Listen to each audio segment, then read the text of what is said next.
Hi folks, welcome back to B29 Restoration Project. So the last video, we got the nose cone here for the B29 all laid up. I've gone ahead and started pulling some of the peel ply away. There's just one more piece of that left, and then we can start opening up the mold for this thing.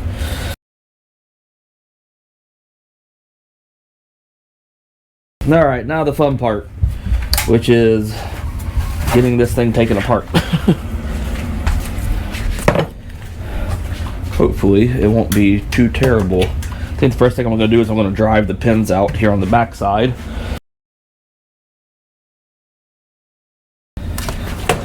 Then I'll go down here along the edges and I'll remove the hot glue that's holding this together.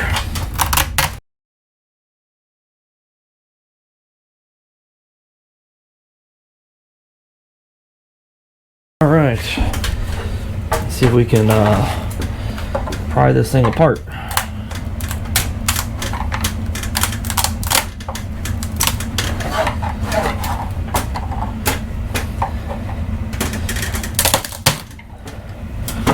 Oh, that was easy. There we go.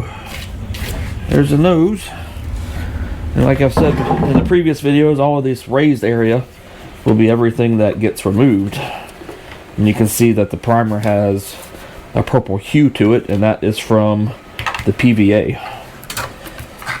You can see our waxing here on the seam worked very nicely to prevent the epoxy from sticking and traveling too far away from it. So see if we can get the rest of this opened up.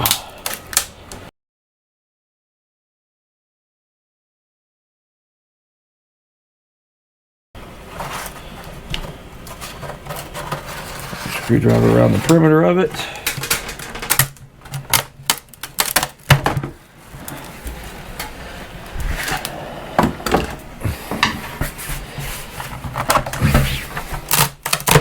There we go.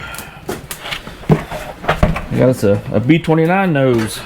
A little floppy here at the back, but that's fine. It's going to go around the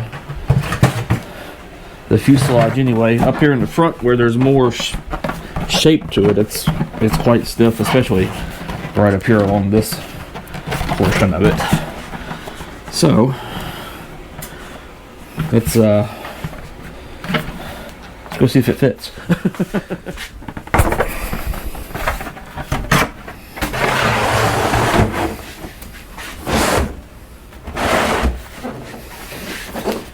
Tell you what, can't really ask for much of a better fit than that. It's a little large. It'll need a little bit of body work to go in there, but to be honest, that looks way nicer. Way better. I like it.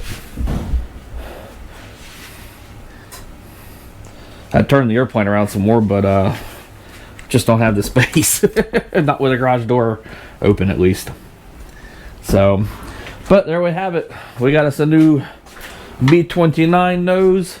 This fuselage should slide back another good 4 inches or so. So once I get the bottom of it, the original portion of it, trimmed up a good bit, it'll slide further on there, and it'll be pretty close to its final position.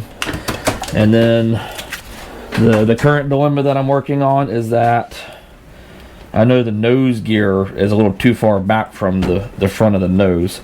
So I'm debating on if I want to go through and reposition that further forward where it should be. But that's something I can think about for later.